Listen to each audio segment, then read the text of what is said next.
awal-awal masuk ke PT itu nggak diterima, hadafi maklum katanya gitu semuanya gitu. Terus kamu bilang apa? Aku jawab maklum, aku bilang gitu. Oh katanya kamu udah mengerti semua peralatan-peralatan yang ada di sini, katanya ada di rumah ini yang itu kamu udah bisa buat cara kerjanya kayak gimana? Enggak, aku bilang.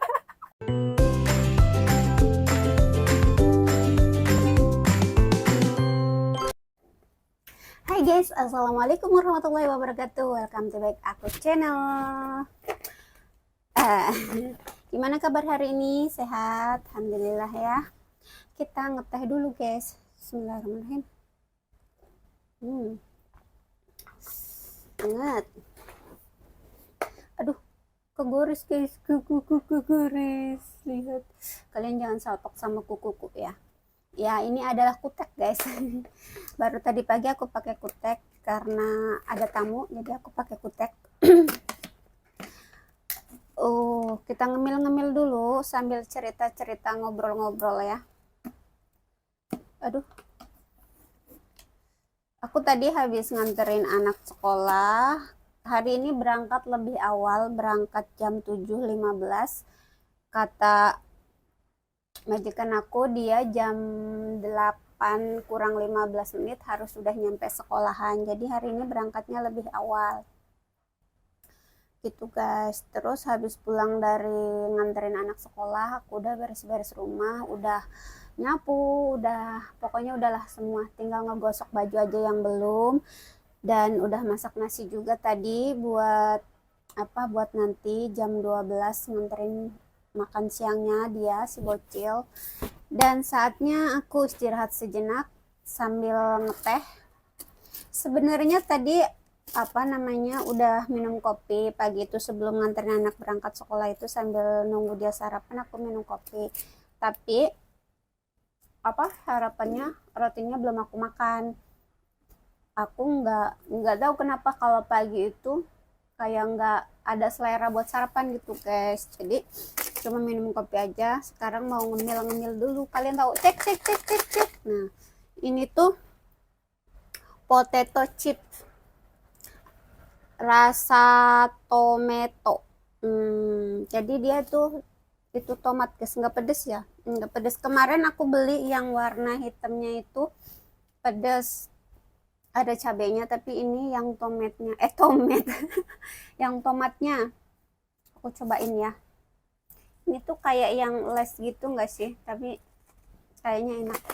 Kalian bolehlah lihat kalau ada kayak gini, coba juga. Bismillah.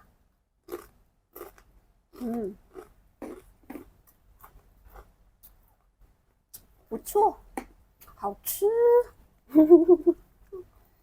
这个好吃，你可以买啊，这种的。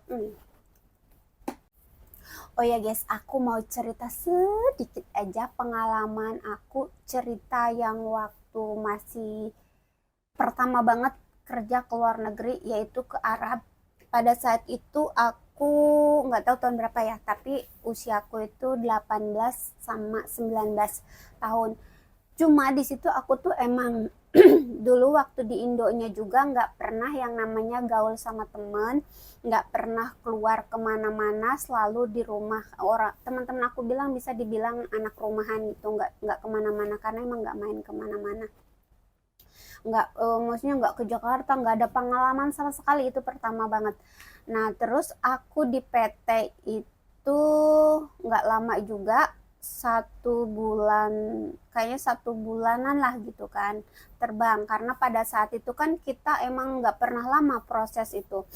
Proses ke Arab itu kadang-kadang ada yang baru 2 minggu udah terbang gitu kan, jadi bahasa kita itu minim banget, cuma secuil lah, kayak misalkan paling kita ngerti bahasa piring, sendok, apa kabar, selamat datang, kayak gitu-gitu aja paling. Selebihnya kita belajar di sana. Nah itu pun aku awal-awal masuk ke PT itu nggak diterima gitu kan, nggak diterima karena postur badan aku besar, gede gitu, gede tinggi. Pada saat itu kan emang postur badan aku itu ya tinggi besar gitu. Nah cuma di raut mukaku itu nggak percaya karena usiaku tuh dinaikin jadi 5 tahun, ya lebih tua 5 tahun, dituain 5 tahun gitu guys. Jadi pas di interview aku mental terus gagal terus. Nah cuma di situ aku nggak mau nyerah gitu, nggak mau nyerah. Aku ngomong sama sponsor aku bilang aku nggak mau pulang sebelum aku keterima masuk PT dan aku berangkat ke Arab gitu, kerja ke Arab. Nah akhirnya karena sponsor itu ngelihat kegigihan aku gitu, semangat aku untuk kerja ke luar negeri. Nah akhirnya si sponsor itu juga berusaha, dari PT ini nggak diterima, kita pergi lagi keterima. Dulu kan PT Amri itu kan terkenal banget kan, PT Amri. Nah aku dari situ nggak keterima. Nah dari situ nggak keterima, pindah lagi ke PT lain, nggak terima juga. Itu aku nggak pulang, nggak selama 2 atau 3 hari lah aku nginep di asrama, nggak pulang sebelum aku keterima kan. Dan akhirnya di satu PT aku keterima, walaupun PT itu kecil tapi aku keterima di situ. Nah di situ alhamdulillah banget aku bisa keterima, aku bisa berangkat karena di situ aku kayak pengen banget bantu orang tua aku gitu, karena kan ngelihat kakakku yang berangkat gitu. Cuma kakakku nggak diterima apa gimana aku lupa lah pokoknya. Nah di situ ya udah aku berangkat aja gitu karena postur kakakku kan kecil gitu. Ya udah aku ngomong sama bapak aku aja yang berangkat gitu, dan akhirnya aku kan yang berangkat. Nah sudah selesai di situ aku diterima, dan nggak lama juga prosesnya, kalau nggak salah itu 1 bulanan ya aku berangkat, itu nggak nyampe 2 bulan lah. Aku juga lupa, pokoknya intinya cepet aja lah di PT-nya. Berangkatlah aku ke Arab guys. Nah di Arab itu di di bandara aku di asrama 1 malam, kayaknya di asrama 1 malam, udah nyampe Arabnya nih ya, di asrama 1 malam. Dan akhirnya aku dijemput sama majikan yang cowok, si Babah. Nah berangkatlah aku ke sana. Habis itu nggak ngomong di mobil itu, nggak ngomong si Baba itu sama anaknya. Aku cuma masuk mobil, terus udah gitu ya jalan lah, udah beberapa nggak tahu berapa jam gitu perjalanan dari tempat itu. Nggak paham juga itu asrama atau mungkin agensi, aku nggak paham ya waktu waktu itu. Pokoknya yang penting aku udah ada yang ngatur, udahlah berangkat. Nah habis nyampe lah, terus nyampe lah aku di rumah majikan gitu. Pas aku udah nyampe, ya Allah guys, lihat rumahnya gede banget, mewah banget. Aku sampai mau kayak gini, oh ini rumah gede banget gitu kan. Habis tuh ya aku masuk, terus di dalam rumah itu ada pembantu yang lain, mbak, ada tiga mbak yang lain di rumah. Wah aku bilang ada temennya gitu kan, asik gitu. Terus di situ aku disambut sama mereka, kamu katanya masuk sini, selamat datang gitu ya. Terus aku dikasih minum dulu, dikasih makan dulu, istirahat dulu di situ, di dalam ini, di dalam rumah itu, tapi di dapur ya. Biasanya kan kalau orang Arab perkumpulannya itu di dapur. Jadi di dapur itu aku dikasih makan, disuruh istirahat, dikasih minum. Nah terus habis itu aku dibawa ke kamar gitu, terus suruh salin, udah ganti baju, udah apa. Nah terus kita duduk dulu di dapur sambil si kakak mbak-mbaknya itu ngejelasin kerjaannya di sini kayak gini, terus bangunnya jam segini, tidurnya jam segini. Nah aku bilang iya, aku mangut-mangut aja. Terus pada saat kita lagi ngobrol, datanglah si Babau, cucuk-cucuk, Babah itu datang. Dia manggil aku kan. Habis itu manggil aku, terus kata si kakak-kakak itu, si Mbak itu Babah manggil kamu katanya. Aku bilang aku ke sana. Iya katanya, kamu ikutin aja katanya, kamu ikutin dia aja. Oh iya aku bilang. Nah habis itu aku nggak tahu apa yang mereka bicarakan di belakang aku. Terus habis itu aku ngikutin si Babah. Nah si Babah itu masuk satu ruangan yang isinya itu mesin cuci, kayaknya kayak kalau kayak tempat praktek gitu deh, tempat mesin cuci, gosokan, terus mesin penyedot debu, pokoknya intinya peralatan-peralatan buat kerja di rumah gitu. Mungkin di situ tempatnya kan, aku juga nggak tahu waktu itu. Cuma aku lihat di situ tuh banyak banyak peralatan itu. Nah akhirnya si Babah nanya, katanya gini, kalau bahasa Arabnya kan gini, dia nunjuk satu-satu barang, kayak misalkan ini apa, nggak, misalkan mesin cuci gitu, dia nanya hadza fi maklum. eh, aku kan waktu itu jawabnya maklum gitu kan, terus dia nanya hadza fi maklum, maklum, hadza fi maklum, maklum. Udah selesai semua aku jawab, terus dia jawab kullu hadza inti fi maklum. Terus aku bilang maklum. Nah terus kata dia kuis, katanya gitu kan, taib. Terus udah keluar, maksudnya pakai isyarat, kan belum paham ya waktu itu isyarat. Keluarlah aku, cuk, aku masuk lagi ke dapur. Nah mereka yang mbak-mbak yang bertiga itu mungkin kayak mukanya tuh agak agak tegang, agak gimana gitu, dia langsung di situ ngelihatin aku. Kamu nggak apa-apa, katanya. Enggak, aku bilang gitu, nggak apa-apa. Terus kamu tadi diapain, katanya, sama si Baba, diapain? Aku bilang enggak diapa-apain, cuma ditanya aja gitu kan. Terus tanya apa, kata dia. Aku bilang tanyain peralatan yang ada di apa di dalam. Aku bilang dia cuma nanya hadafi maklum, katanya gitu semuanya gitu. Terus kamu bilang apa? Aku jawab maklum, aku bilang gitu. Oh, katanya kamu udah mengerti semua peralatan-peralatan yang ada di sini, katanya ada di rumah ini, yang itu kamu udah bisa buat cara kerjanya kayak gimana? Enggak, aku bilang. Nah terus kata mereka, hah, katanya bukannya tadi kamu ditanya, tanya sama Baba fi maklum, semuanya itu kamu fi maklum. Iya, aku maklum, aku bilang gitu. Nah itu kan katanya artinya kalau maklum itu mengerti, katanya. Ya aku maklum, aku baru dateng, nggak bisa, jadi ya maklum gitu. Kalian paham nggak sih, server aku di Vimaklum, maklum sama maklumnya orang Arab itu ternyata beda guys. Jadi kalau yang dimaksud aku itu maklum itu ya mohon maaf, harap maklum gitu, maksud aku tuh harap maklum, aku nggak paham, aku nggak ngerti gitu kan. Nah kalau di servernya orang Saudi maklum itu aku mengerti, aku sudah paham. Ya Allah itu ya. Jadi karena bahasaku waktu dulu minim banget ya, jadi seperti itu guys. Jadi ada keselamatan di kesalahpahaman. Aduh, benar-benar itu pengalaman. Tapi aku di situ kerja cuma 1,5 bulan guys, karena di situ aku nggak sanggup.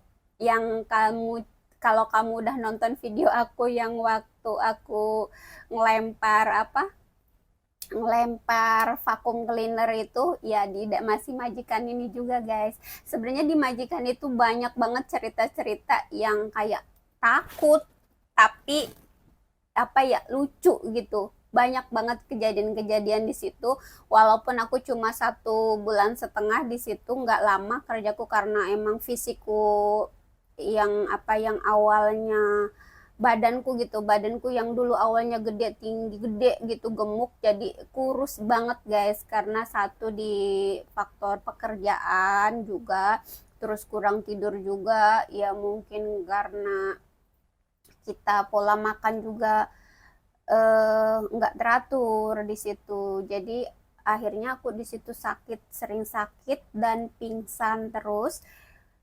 eh, dan akhirnya majikan yang perempuan itu, karena dia takut kenapa-napa, dia pulangin aku. Tapi bodohnya aku itu, aku walaupun kerjaku kayak gitu, aku nggak mau pulang guys. Aku nggak mau pulang karena pikiran aku gini, aku nggak mau pulang sebelum aku sukses 2 tahun, finish minimal 2 tahun. Soalnya aku dari awal mau berangkatnya aja di PT itu butuh perjuangan, butuh kayak aku nggak mau nyerah nih, aku harus bisa ke luar negeri, kerja ke luar negeri gitu.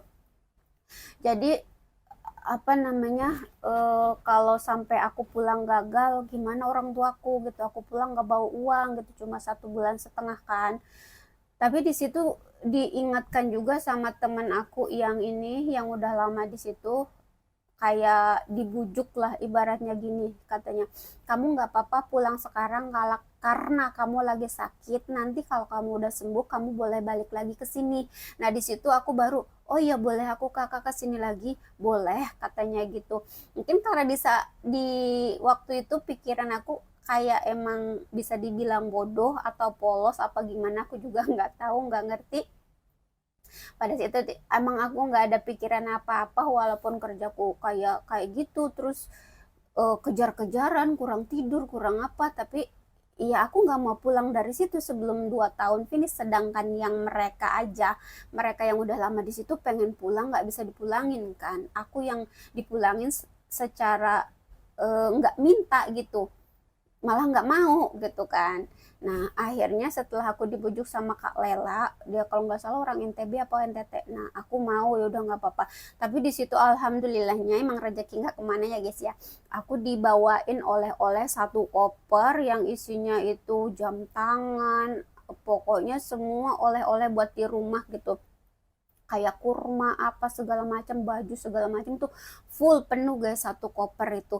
Dan alhamdulillahnya juga aku dikasih uang jajan 600 real. Pada saat itu 600 real itu 1 bulan gaji loh, itu buat jajan di apa, di namanya di bandara, kata mamahnya itu, kata mamah majikan aku itu, ini buat jajan di bandara katanya, buat kamu jajan di bandara, kamu simpen baik-baik. Aku bilang iya. Habis itu aku dikasih lagi uang sebesar 2000 real. Coba guys, 2000 real, ya Allah, Masya Allah banget. Dan setelah apa, eh 2000 real itu udah nyampe rumah, kalau nggak salah aku cairin itu hampir 5 jutaan guys. Pada saat itu besar banget, 4 juta itu. Ya setara dengan gaji kita 3 bulanan ya lah, hampir 3 bulan ya, 3 4 bulan, 3 bulanan lah. Karena kalau nggak salah waktu itu masih gaji kita masih 1 juta lebih lah gitu kan 1 bulannya. Itu udah gede banget menurut itu kan. 1 bulan digaji, 1 bulan setengah digaji 4 juta, 4 juta lebih gitu kan. Masya Allah banget, rezeki emang nggak kemana. Nah guys, jadi setelah aku dikasih uang jajan 600 real sama uang buat orang tuaku 2000 real sama si mama itu, Masya Allah, sama apa, eh, oleh-oleh satu koper, akhirnya aku pulang, dianterin ke bandara sama mama itu, sama majikan yang perempuan, dianterin lah aku ke bandara. Dari situ aku eh pulang ke Indo, alhamdulillah nyampe rumah dengan selamat gitu guys. Sebenarnya perjalanan aku dari apa, dari bandara ke rumah itu banyak banget juga ceritanya guys, karena mungkin aku ini entah orangnya polos atau bodoh, antara polos dan bodoh itu guys. Jadi sebenarnya banyak lika-likunya di perjalanan itu. Cuma kalau aku ceritain nanti panjang lagi ya guys. Baiklah guys, cukup sekian aja. Terima kasih buat kalian yang sudah nonton video aku, yang udah subscribe. Maafkan videoku cuma seperti ini aja ala kadarnya. Mudah-mudahan yang nonton video ini menjadi berkah buat aku dan buat kalian, banyak rezekinya, sehat selalu, dimudahkan segala urusannya. Amin, Allah amin. Thank you for watching guys. Bye bye. Assalamualaikum.